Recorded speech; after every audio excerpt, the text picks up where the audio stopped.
Hello बच्चों, कैसे हैं आप सब। तो बच्चों, हम लोग एरियाज रिलेटेड टू सर्कल्स पढ़ रहे थे और एरियाज रिलेटेड टू सर्कल्स में हमने एक्सरसाइज एनसीईआरटी का एक्सरसाइज 12.1 यानी area, perimeter and area of circle पर 3 लेक्चर्स किए हैं और उन लेक्चर्स को हमने कंप्लीट किया।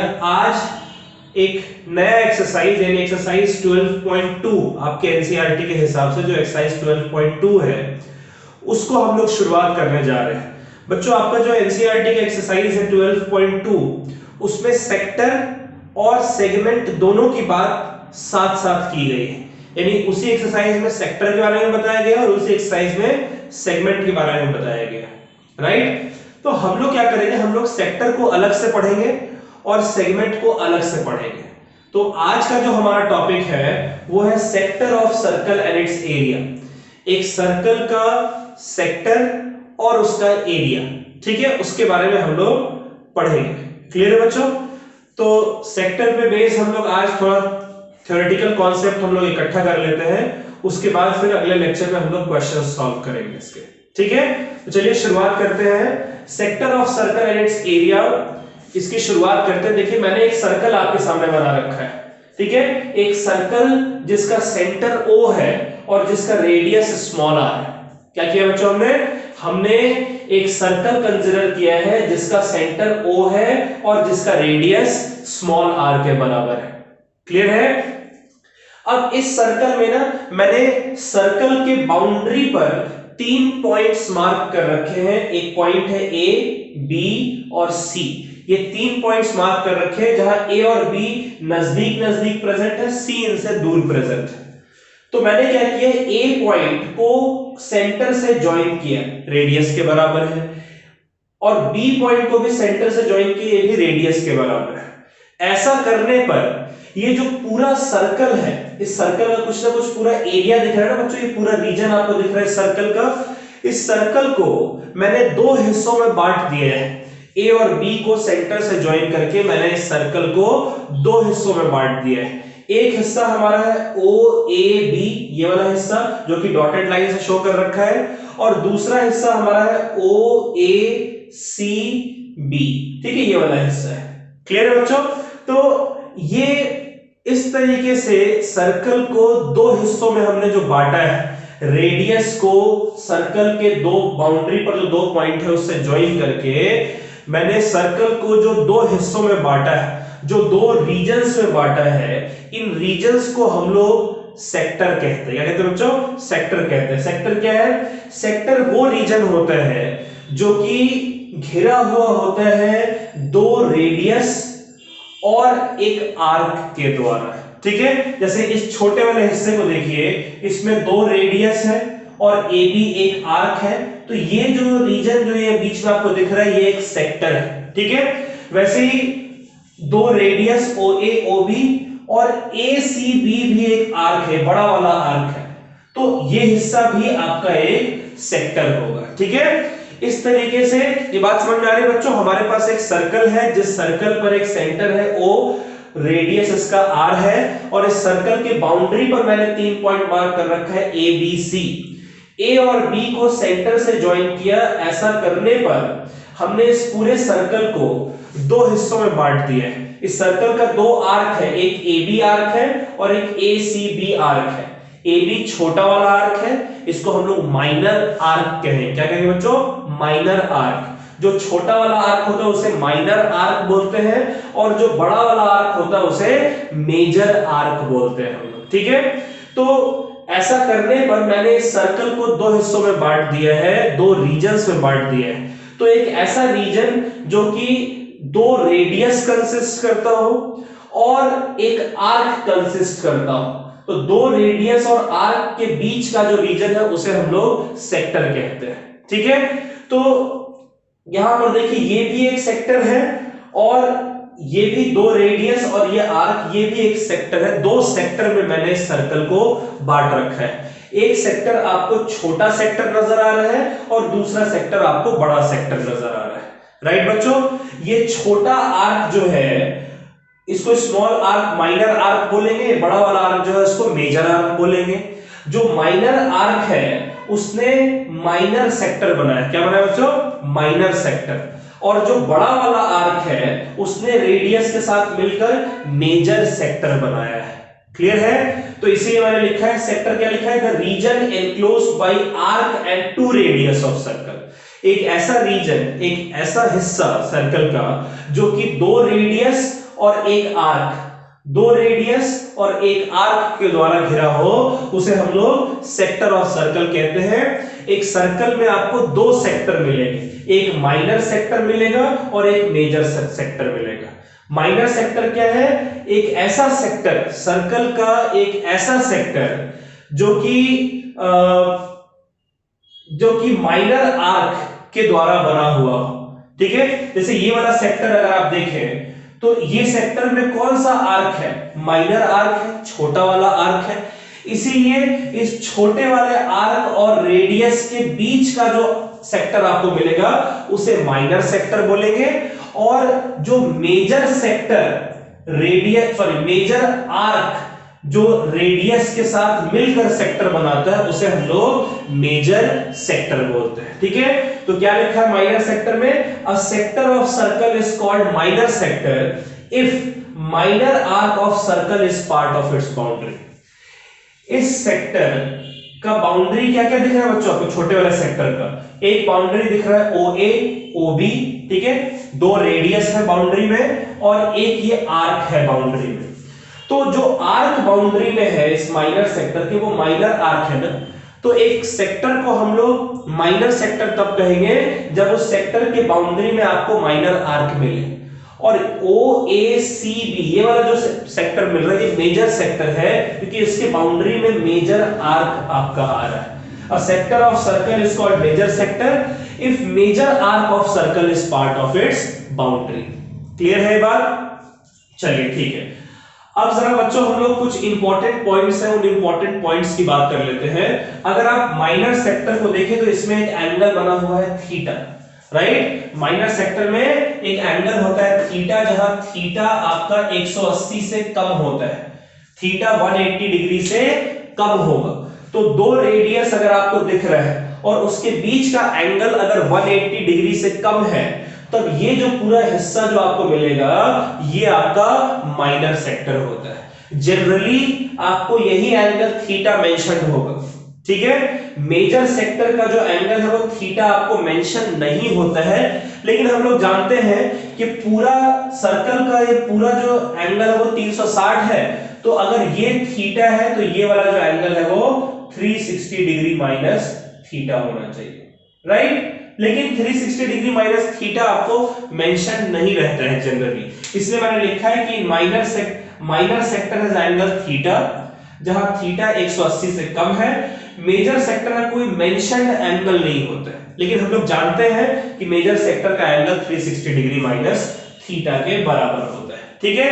अच्छा, अब देखिए माइनर आर्क जो है बच्चों, माइनर आर्क AB, इसका कुछ लेंथ होगा, और जो मेजर आर्क है ACB, इसका कुछ लेंथ होगा। अगर आप माइनर आर्क का लेंथ और मेजर आर्क के लेंथ को जोड़ते हैं तो ये दोनों मिलाकर क्या बना रहे हैं? पूरे सर्कल का बाउंड्री बना रहे हैं ना। यानी माइनर आर्क का लेंथ और मेजर आर्क के लेंथ का जो सम है वो सर्कल के सर्कमफेरेंस के बराबर होता है। Sum of length of minor arc AB, ठीक है? माइनर आर्क AB और मेजर आर्क ABC के लेंथ का सम जो है it is equal to circumference of circle, ये याद रखिएगा। अच्छा, उसी तरीके से बच्चों अगली बात ये है कि ये जो सेक्टर है ऐसा कुछ एरिया होगा, कुछ तो एरिया ऑक्यूपाई कर रहे हैं, और मेजर आर्क का भी कुछ मेजर सेक्टर का भी कुछ एरिया होगा। तो माइनर सेक्टर का एरिया और मेजर सेक्टर के एरिया को आप जोड़िएगा तो पूरे सर्कल का एरिया आपको मिल जाएगा, राइट? तो sum of area of minor sector and major sector, minor sector OAB का एरिया और मेजर सेक्टर OACB का एरिया, इन दोनों को जोड़ने पर आपको क्या मिलेगा? एरिया ऑफ सर्कल मिलेगा। ठीक है? यहां आपको लेंथ को जोड़ने पर सर्कमफेरेंस ऑफ सर्कल मिल रहा था। क्लियर है बात? अच्छा, और एक चीज और बच्चों, कोई भी सेक्टर अगर आप देखें, मैंने आपको जैसा बताया, कोई भी सेक्टर अगर आप देखेंगे तो उसमें दो रेडियस और एक आर्क बाउंड्री के तौर पे प्रेजेंट होता है। क्लियर है बात? मेरी सारी बात आप समझ रहे हैं? इसको एक बार समझ कर बच्चों एक बार इसको नोट कर लीजिए, ठीक है? फिर आगे हम लोग फॉर्मूला फाइंड करते हैं area and circumference of sector के लिए। करना बच्चों इसको।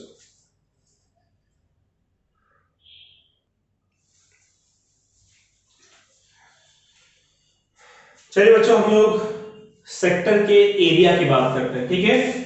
सबसे पहली बात मैं कर रहा हूं area of minor sector. Area किसका? Area of minor sector.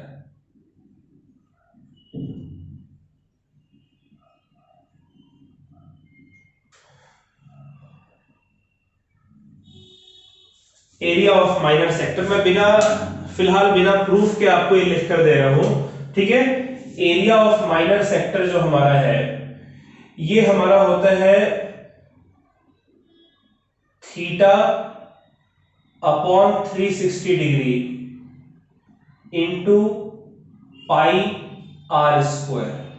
ठीक है बच्चों, कितना होगा? देखिए पाई आर स्क्वायर क्या है? पूरे सर्कल का एरिया है, ठीक है? 360 डिग्री क्या है? पूरे सर्कल का एंगल। थीटा वो एंगल है जो कि माइनर सेक्टर का एंगल है, ठीक है? तो theta divided by 360 into pi r square. एक छोटा सा एग्जांपल मैं आपको देता हूं बच्चों। अगर ये थीटा आपका 180 डिग्री के बराबर हो, ये यूं कह लीजिए अगर ये थीटा आपका 360 डिग्री के बराबर होगा, तो यानी कि पूरे सर्कल की बात हो रही है। यहां अगर आप 360 पुट करें, 360 अपॉन 361 यानी कि पाई आर स्क्वायर पूरे सर्कल का आ जाएगा। अगर थीटा 180 हुआ यानी कि आधे सर्कल की बात हो रही है, राइट? तो पूरे सर्कल का एरिया पाई आर स्क्वायर, आधे सर्कल का area pi r square by 2। ये हमने पहले लेक्चर में सीखा था इस चैप्टर के। तो भाई अगर यहां पर थीटा 180 हुआ, 180 पुट करिए, 180 अपॉन 360 डिग्री यानी 1/2 तो हो जाएगा पाई आर स्क्वायर अपॉन 2। अगर थीटा 90 डिग्री के बराबर है यानी एक सर्कल का क्वार्टर आ गया, क्वाड्रेंट आ गया, ठीक है?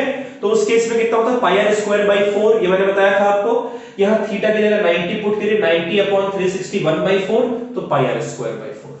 क्लियर है बात? अच्छा, वैसे ही एरिया ऑफ मेजर सेक्टर, इसके दो फॉर्मूले हैं, दोनों फॉर्मूले जरा आप लोग देख लीजिए बच्चों। अगर माइनर सेक्टर का एंगल थीटा है तो मेजर सेक्टर का एंगल कितना हो जाएगा? 360 degree minus theta.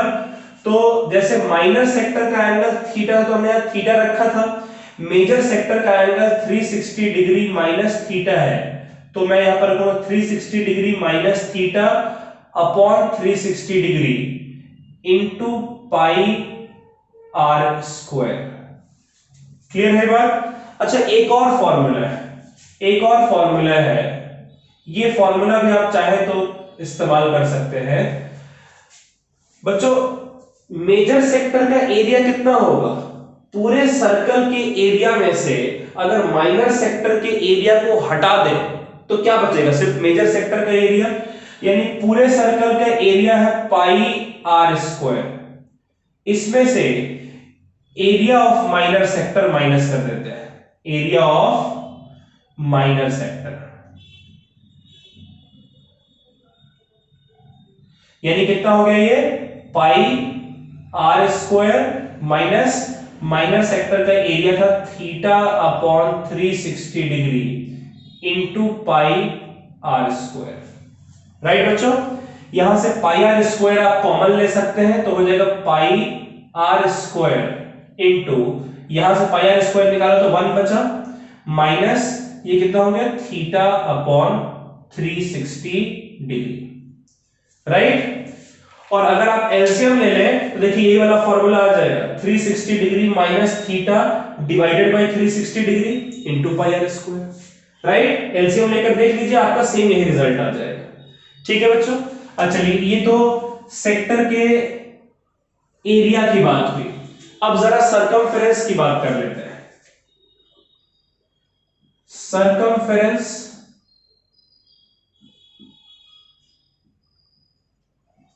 Of minor sector.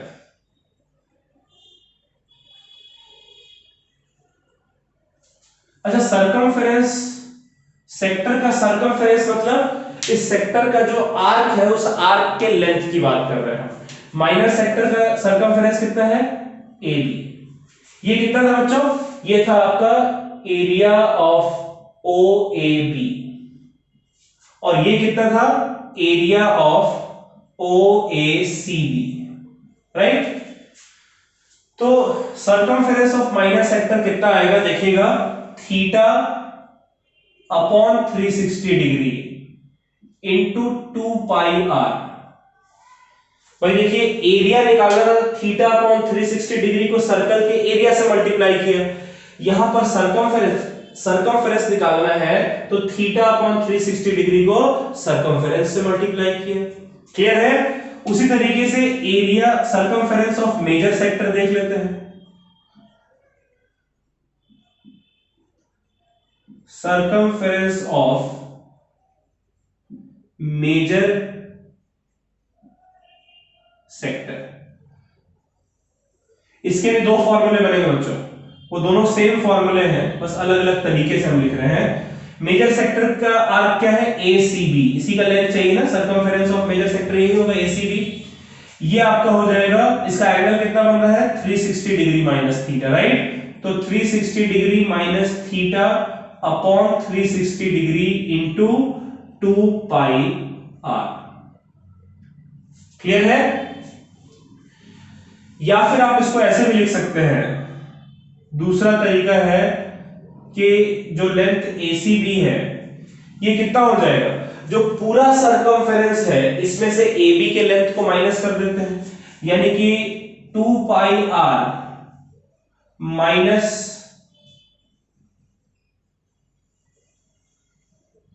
Circumference of major sector, sorry minor sector. होगा ऐसा बच्चों? होना चाहिए ना? ठीक है, ये हमारा हो जाएगा 2 pi r minus theta upon 360 degree into 2 pi r. यहां से 2 पाई आर कॉमन ले लीजिए तो ये आ जाएगा 1 माइनस थीटा अपॉन 360 डिग्री। अपने जरूरत के हिसाब से आप ये फॉर्मूला यूज कर लीजिए, ये फॉर्मूला यूज कर लीजिए, इसी को इसी फॉर्म में लिखा है, यहां पर ये फॉर्मूला यूज कर लीजिए कि ये फॉर्मूला यूज कर लीजिए, एक ही बात है। ठीक है बच्चों, ये तो मैंने आपको पूरा सेक्टर के बारे में सारा इंफॉर्मेशन दे दिया है। आज हम लोग क्वेश्चंस नहीं करेंगे। मैं ये उम्मीद कर रहा हूं कि आज जो आपने सीखा है यहां पर उसको बैठकर अच्छे से आप लोग सब कुछ प्रैक्टिस कर लेंगे। इसका सारे फॉर्मूले से लेकर कॉन्सेप्ट जो मैंने आज बताया है वो सब अगर आप प्रैक्टिस कर लेते हैं तो अगले लेक्चर में जब हम लोग क्वेश्चंस करेंगे तो वहां पर क्वेश्चंस आपको ज्यादा अच्छे समझ में आएगा। ठीक है बच्चों, तो चलिए फिर आज यही समाप्त करते हैं। Bye bye, take care, stay safe. और इसको प्लीज मेरी रिक्वेस्ट है, इसको कम से कम 3-4 बार अच्छे से पढ़ जाइएगा अगले लेक्चर के पहले। ऑलराइट बच्चों, चलिए बाय बाय।